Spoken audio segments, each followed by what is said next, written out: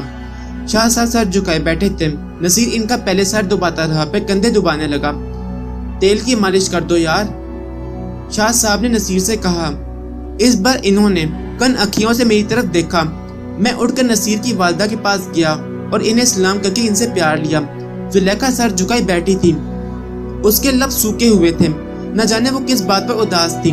میرے آنے پر یا بابا جی سرکار کی آمد نے اس کو نشاد کیا تھا۔